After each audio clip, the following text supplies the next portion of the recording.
The civic oratory of Harmy and Spire gleamed like an immaculate blade under the light. Its walls of mirror-white stone and glass panels designed to scatter brilliance in sharp, clinical angles that forced every gaze to the circular dais in the center. The crowd, 1,000 voices trained in harmony, filled the tiered galleries with the murmur of expectation, ready to perform their laughter and applause as the council demanded. At the dais stood Nara Illith, barefoot, her blue skin dusted with opalescent flecks that shimmered under the lamps, her red hair braided with thin glass ribbons that chimed faintly each time she shifted. The platinum collar at her throat gleamed as though it were jewelry, but every soul in the room knew it for what it was: the mark of a podium bond, a slave staged as ornament. Her attire was chosen with cruel precision, translucent teal voile falling in a split skirt, a shimmering wrap crossing her torso, delicate anklets ringing her steps with time chimes. She looked the part of elegance, yet beneath the ornament her body held rigid with the effort of restraint. Her throat tightened around each word of the apology she recited, a script crafted not for truth, but for humiliation, one she had repeated in varying forms all her life. Her people of Karth had lost sovereignty decades ago, their resistance crushed, their culture folded into the hierarchy of the Spire, and those who lived were told they had been honored with service. She knew better. She was here as punishment masquerading as art, her anger buried under layers of discipline, each breath measured so the tremor in her fingers wouldn't betray her fury. In the third row, Oren Vale sat with the stillness of a man who had once been a soldier and never fully abandoned the habits. He was listed in the record as a trade arbitrator for the Port Senate, sent to review ceremonial expenditures. On paper, it was routine, but Oren never treated any posting as routine. He sat with his back to a wall, eyes noting the exits, the rhythm of the guards pacing, the seams in the ceiling where emergency shutters could drop. His attention caught not on the rehearsed cadence of the ethics choir or the smug tones of the presiding counselor, but on the woman at the center. He saw the flicker of her hand as she steadied her rap, the inhale she forced through tightened lungs, the fine tremor she disguised by shifting her anklet chimes in rhythm.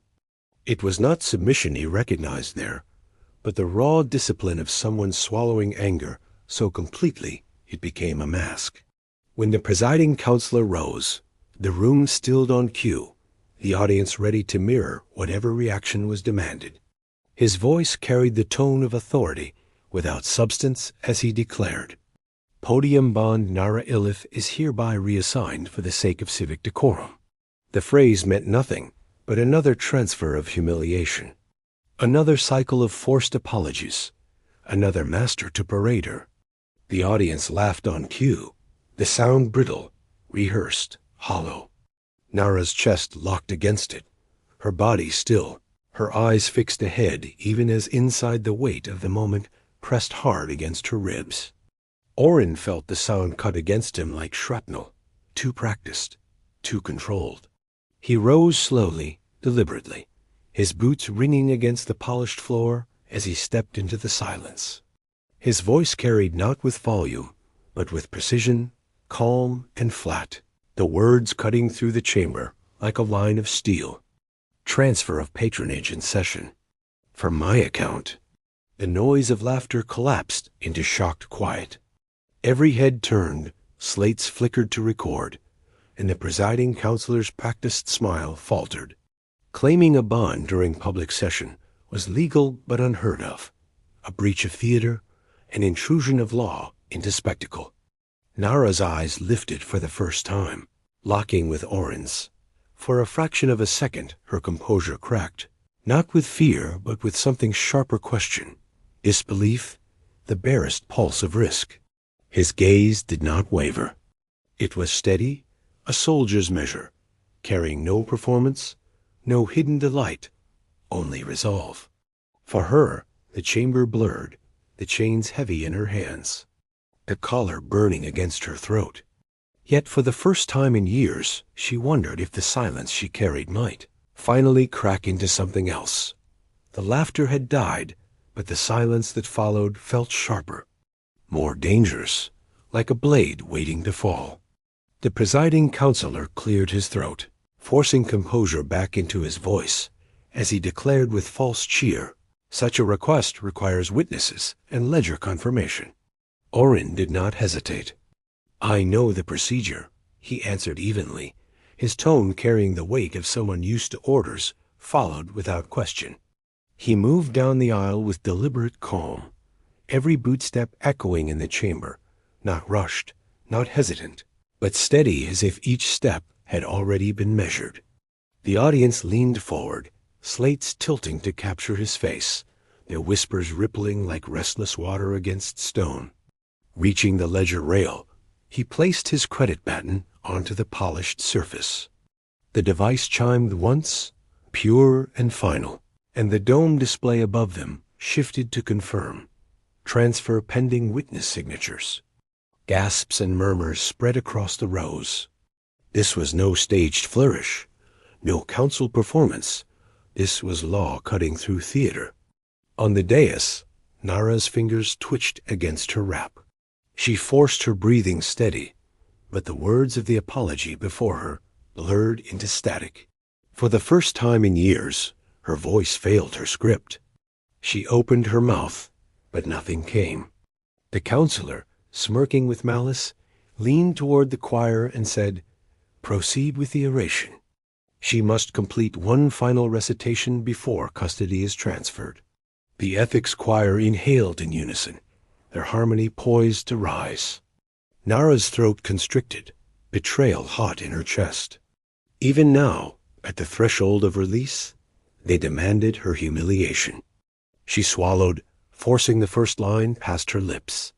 The sound wavered, breaking rhythm, and for the first time, the council's laughter rose before she finished the line.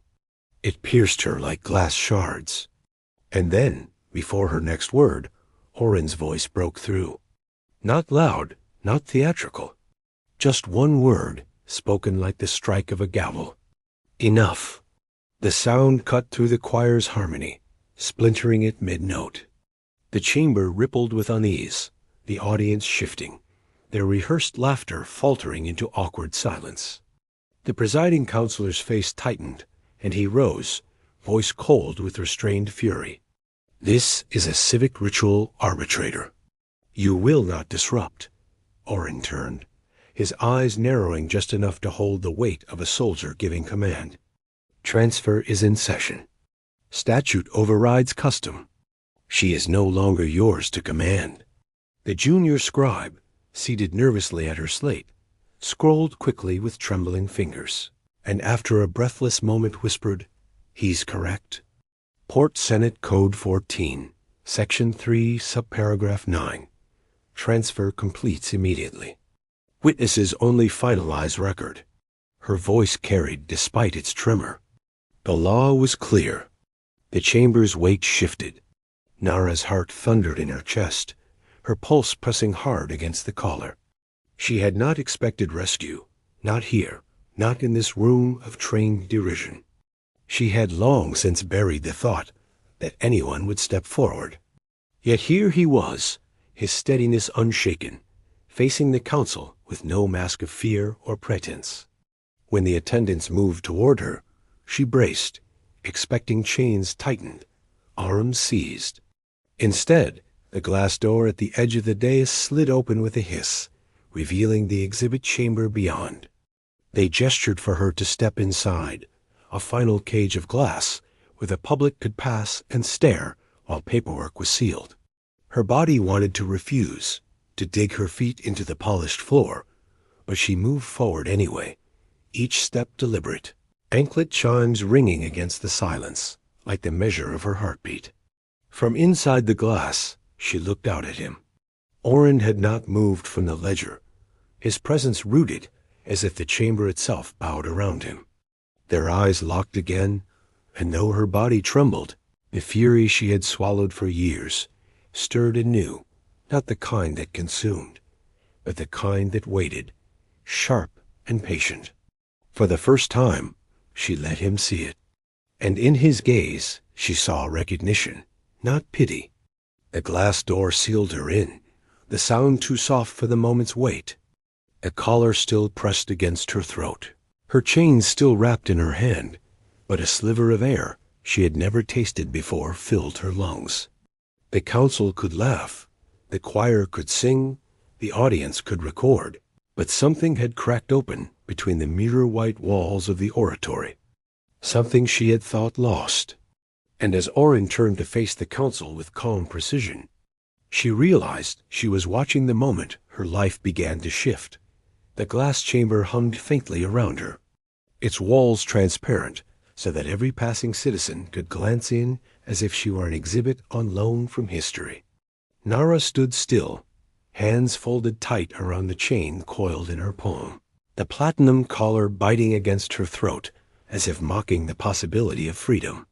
On the other side of the pane, attendants whispered with unease, waiting for the council to reassert its script. But Orin moved first, his voice level and calm, carrying authority that made silence follow him. Transferred bonds must be registered immediately with their new patron, he said, his eyes fixed on the attendants. One of them attempted a placating smile. Custom requires ceremony, sir. Orin cut him off without raising his voice. Law overrides custom. He turned to the young scribe still frozen at her slate. Read it. Her fingers shook as she scrolled, eyes darting between statute lines and the soldier-straight man who spoke them. After a tense pause, she nodded, her voice faint but firm. He's correct. Registration is binding. The bond must be released. The glass door clicked, unlocking with a sound too small for what it meant. Nara's breath caught. She stepped forward, hesitating at the threshold, half expecting a hand to seize her arm and drag her back. None came. The chamber behind her sealed again, empty now, but for the echo of her silence. Orin waited, and when she approached, he removed his coat without flourish and set it across her shoulders. The gesture was simple, but in its simplicity it was radical. The coat obscured the collar's gleam, shifted the image from ornament to person. For the first time in years, Nara felt the weight in her chest ease just enough to draw a deeper breath. The coat smelled faintly of steel, linen, and bitter coffee, grounding her in a way the scripted chamber air never could. He did not linger for applause or spectacle. He guided her from the oratory with calm efficiency, his stride steady, his gaze always forward, tracking exits, measuring distance. She matched his pace, shortening her steps so the chines of her anklets faded. Eyes followed them, slates lifted to record, but no voice dared to challenge the ledger record still glowing above the dais. Outside, the air of the plaza hit her like a revelation brisk, with sea salt and citrus vapor drifting from vendors' stalls. She pulled the coat tighter, hiding the chain in her hand. The polished tiles reflected their movements, but for once her reflection did not look like a performer. She felt unmoored, afraid to believe in the moment, yet each step carried her farther from the stage where she had been displayed. Orin said nothing, his presence the same as it had been in the chamber, disciplined, unflinching. That steadiness unsettled her more than cruelty ever had. Cruelty she knew how to resist, how to bury inside herself until it dulled. But steadiness? That threatened to unearth something long locked away. As they approached the registry spire, its doors gleaming with pale steel and white light, her chest tightened. Part of her wanted to flee, to refuse entry, to protect herself from disappointment. Yet her feet carried her forward, the coat heavy, and unfamiliar around her shoulders, the chain cold and coiled in her hand. She whispered so low she wasn't sure he could hear. Why? The word escaped sharper than she intended, raw with disbelief. Orin did not turn his head, did not break stride. His answer was as flat and certain as the sound of his boots on the stone. Because I could, because they thought you had no choice. She stared at him, searching for the trap she had learned to expect in every kindness. She found only steadiness, the kind born not of theater, but of discipline. And for the first fragile time in years, the possibility stirred that she might no longer be alone. The registry spire was colder than the plaza, its pale steel counters and unadorned light panels stripping away all trace of ceremony. Clerks moved with quiet precision, their expressions schooled into neutrality, though their eyes lingered too long on Nara, as if weighing her value in silence. Orin guided her to the nearest desk, placing his credit battened down with calm finality. "On transfer confirmed in session," he said, his tone leaving no room for delay. The clerk's lips pressed thin as she scrolled her slate, her eyes flicking up once to Nara before back to the screen. "The record shows it witnessed," she admitted, "but custom dictates. Law overrides custom," Orin repeated, each word an iron bar placed carefully into place. There was no anger, no need for volume. He simply spoke like someone who expected obedience, because anything else was a waste of time. After a pause that seemed to stretch, the clerk bent beneath the counter and retrieved a small lockbox. She set it down with deliberate slowness, sliding it toward them. Release magnet. Certification key. Once detached, the collar is invalid. It cannot be reapplied without a new patron contract. Nara's breath snagged in her throat. Her fingers brushed the box, lingering on its cold metal surface, as if afraid it might vanish if she grasped it fully. To the clerks, it was a procedural object. To her, it was years of chains distilled into one simple device. She opened it slowly, staring at the smooth tool shaped to fit over the collar's clasp. The sight made her throat tighten. For a moment, panic rose. What if it didn't work? What if this was all another performance for the crowd? Another trick meant to watch her break? Her hand trembled. Orin noticed.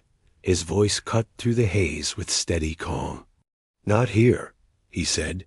She looked up sharply, expecting reproach. Instead, his gaze held only deliberate restraint. "We'll do it later, in private, not where they can turn it into another show." Relief hit her so suddenly she almost swayed. No one had ever held back her humiliation for her sake. She closed the lid, nodding once, clutching the box tight against her chest. 2 counselors arrived at a side entrance, summoned for witness signatures. They barely glanced at her, their hands brushing ledger pins with mechanical precision, before turning away as though she were no more significant than the furniture. The absence of acknowledgement burned hotter than scorn, but she remained silent, her nails pressing into the wood of the box until it bit. The clerk pressed the final seal, the device chiming with mechanical indifference. "Transfer complete," she said. "Registry confirms patronage custody. Orin Vale, you are no longer listed under the civic oratory." The words landed heavier than any chain ever had. Nara's lungs released a sound she hadn't realized she'd been holding, a rush that felt like air filling places long starved. She was not free, not yet, but the record no longer marked her as theirs. That mattered more than she could voice. Orin guided her out, through steel doors that hissed shut behind them. The plaza air struck her again, salt spray, citrus vapor, a world that smelled of life beyond the chamber. She tightened the coat around her shoulders, hiding the chain, her grip on the lockbox fierce. Whispers followed them, eyes tracking, slates recording. She felt the weight of judgment pressing from every angle, yet something inside her held steady, because his stride beside her never faltered. Finally, the question burst, rough in her throat. "Why?" Her voice carried the jagged edge of fear and fury both. Orin didn't slow, didn't turn. His reply was blunt, as if it required no ornament. "Because I've seen what happens when people become decoration. I won't watch it again." She stared at him, searching for a hidden agenda, for the hook beneath the net. But his steadiness was maddening, a wall that offered no crack. For the first time, The question pressed back into her chest. What if there was no trap? What if he truly meant it? Her mistrust warred with something sharper, something that felt dangerously close to hope. She drew the coat tighter, clutching the box as if it contained her heartbeat, and followed him toward the residential quarters. Oren's building rose plain against the curve of the promenade, a rectangle of glass and steel with a misting loop over orchids that leaned toward the damp evening air. No banners, no guards, no surveillance lenses disguised as art. Just a locked door that opened at his touch and closed with a seal of finality behind them. Nara hesitated on the threshold, scanning the lobby with the eyes of someone used to cages masked as stages. The silence pressed indifferently. Here, no audience, no ethics choir to echo her movements. Just stillness and the faint smell of soap and tea. She gripped the lockbox tighter against her chest, as though it might vanish if she loosened her hold. Stairs or lift? Oren asked, his voice as calm as when he had stood before the council. The choice startled her. Choices were weapons she had not been allowed. Stairs, she said, too quickly, the word cracking like brittle glass. He nodded without question, leading the way. Their footsteps rose steady through the stairwell, each landing a beat in a rhythm she did not yet understand. On the second floor she paused, uncoiling the chain from her hand and placing it neatly on the step. I was trying to keep it from dragging, she whispered, voice tight with a tremor she hated. Oren glanced back, his expression unreadable. Not required now. The simplicity of the words cut her deeper than reprimand would have. She left the chain there and climbed the rest without it. His apartment opened into spare sunlight and order linen curtains, steel counters, a low table with folded cloth, knives aligned precisely in their block. A single plant by the window reached toward the ocean's glow, scrolling across the wall display.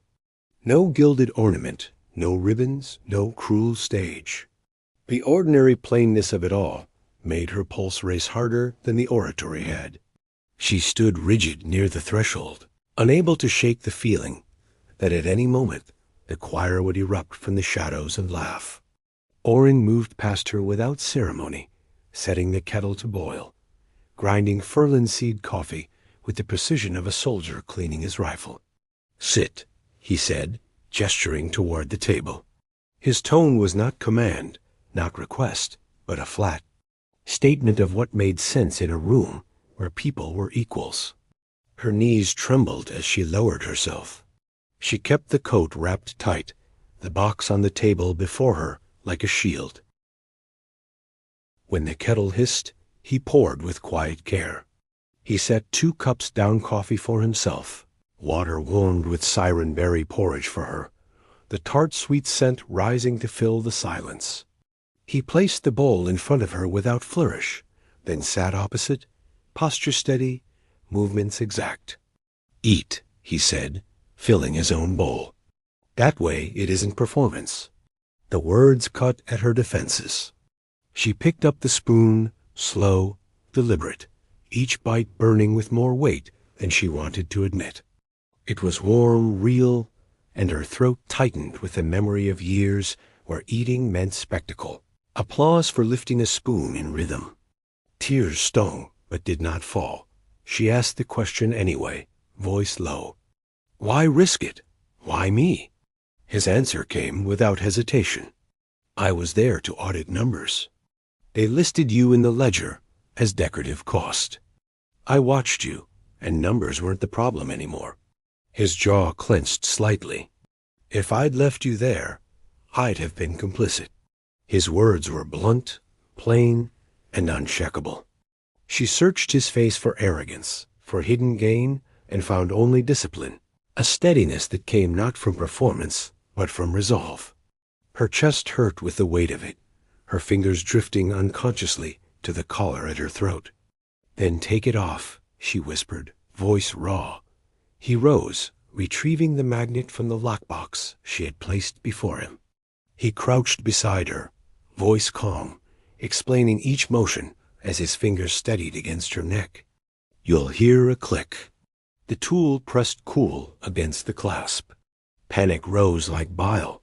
What if it didn't work? What if it was another cruel stage? Then came the sound. A soft, final click. The collar loosened.